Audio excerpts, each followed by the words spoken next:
warahmatullahi wabarakatuh. Salam sejahtera, Om Swastiastu, salam budaya dan salam kebajikan. Perkenalkan, nama saya Meisin.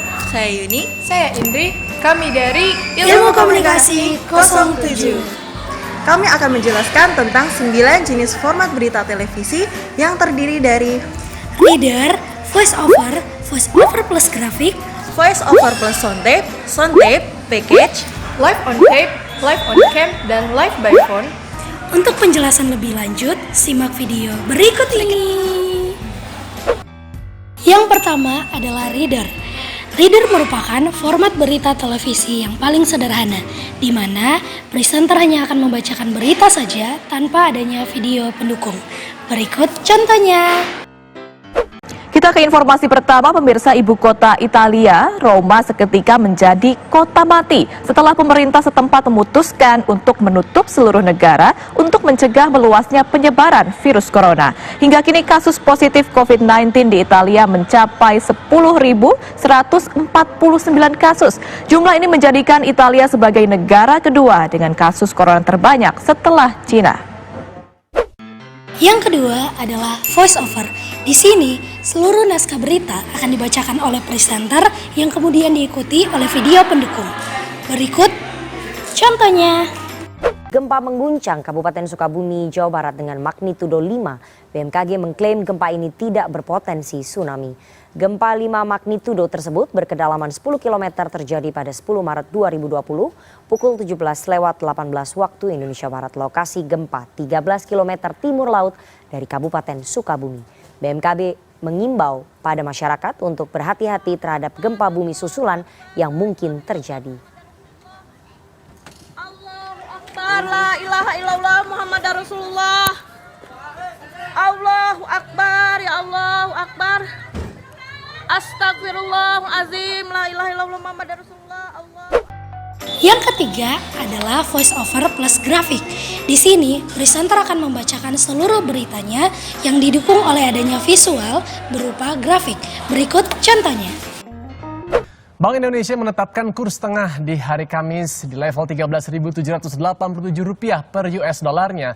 Ini melemah 24 poin atau terdepresiasi 0,17% dibandingkan kurs di hari Rabu, yaitu masih di level Rp13.763 per US dollarnya.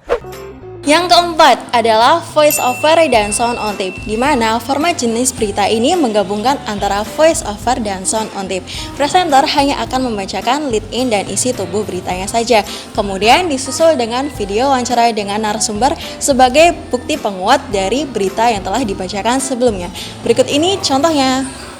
Angka kasus pasien positif corona di Indonesia hari ini bertambah lagi menjadi 21 kasus sehingga total kasus positif corona di Indonesia menjadi 117. Juru bicara pemerintah untuk penanganan corona, Ahmad Yuryanto, mengatakan tambahan pasien positif corona antara lain berasal dari Jakarta dan 2 orang dari Jawa Tengah. 2 orang pasien asal Jawa Tengah ini sebelumnya pernah melakukan perjalanan dari Jakarta. 21 kasus baru, di mana 19 di Jakarta dan 2 di Jawa Tengah. Yang kelima adalah sound on tape, di mana sound on tape ini hanya berisi lead in dan sound bed. Presenter hanya akan membacakan lead in-nya saja, kemudian disusul dengan sound on bed atau video wawancara dengan narasumber. Berikut ini contohnya. Ya, 2 orang di Indonesia dinyatakan positif corona. Dan saat ini Presiden Joko Widodo memberikan pernyataannya, kita saksikan bersama. Saya sampaikan bahwa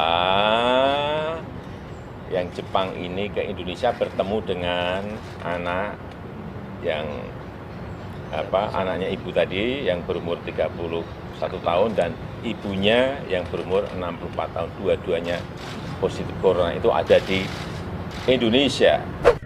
Yang keenam adalah package, di mana package ini presenter hanya akan membacakan lead in-nya saja, kemudian dilanjutkan dengan narasi yang telah dibacakan oleh dubber, lalu ditambahkan dengan video sound on bed atau wawancara dengan narasumber.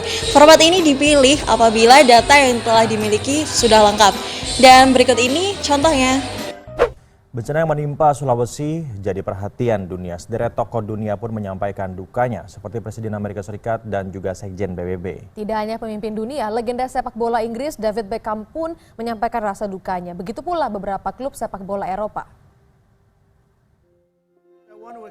Bencana gempa dan tsunami di Sulawesi Tengah menjadi sorotan komunitas internasional.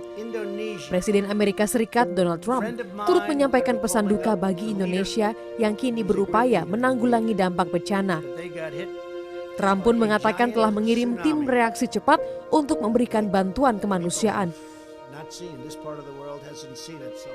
I want to extend our warmest condolences to the country of Indonesia. Friend of mine, we're going to be calling up the leader, who is a great leader indeed, but they got hit by a giant tsunami. Yang ketujuh ada live on tape, di mana berita akan direkam secara langsung melalui lokasi peliputan kejadian, namun beritanya delay atau ditunda. Dengan kata lain, sang reporter akan merekam laporan di lokasi kejadian peliputan dan penyiarannya dilakukan kemudian. Berikut contohnya. Setiap sudut kota Jakarta selalu kaya akan ragam kuliner yang nikmat, mulai dari restoran hingga warung pinggir jalan. Nah, siang ini Miladia Rahma akan mengajak Anda untuk mencicipi aneka kuliner di wilayah selatan Jakarta yang menjadi favorit banyak orang, mulai dari soto Betawi, bakso hingga sate ayam. Kira-kira di mana ya? Berikut liputannya khusus untuk Anda.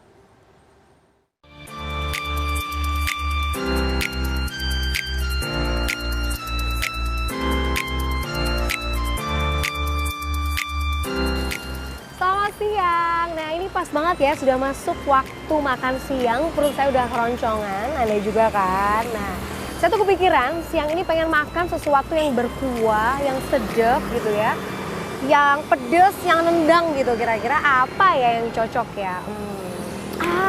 Soto Betawi kayaknya pas ya.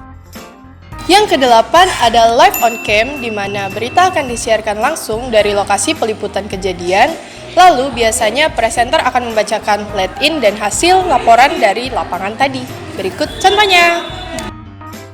Pasca resmi diumumkan positif corona pada Sabtu 14 Maret, Menteri Perhubungan Budi Karya Sumadi masih dirawat di RSPAD Gatot Subroto, Jakarta Pusat. Dan untuk mengetahui informasi terkini kami telah terhubung dengan produser lapangan CNN Indonesia, Intan Novanaya. Selamat sore Naya. Naya, bagaimana kondisi terkini dari Menteri Perhubungan Budi Karya Sumadi yang masih dirawat di RSPAD Gatot Subroto?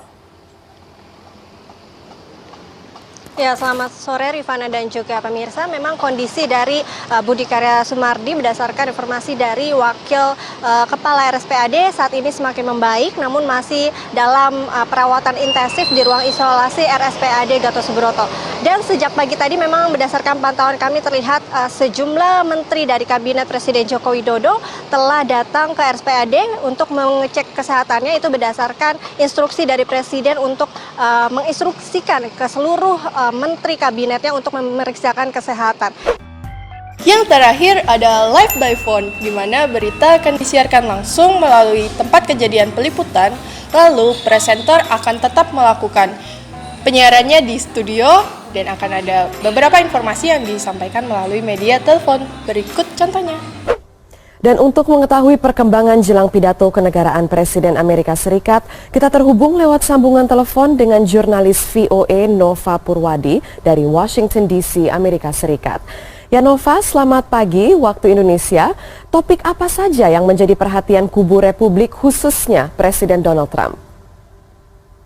Ya, dari bocoran yang kami terima, pidato Presiden Trump ini lebih banyak menyoroti berbagai pencapaian yang dicapai selama pemerintahannya, selama Amerika Serikat berada di bawah pemerintahannya, terutama.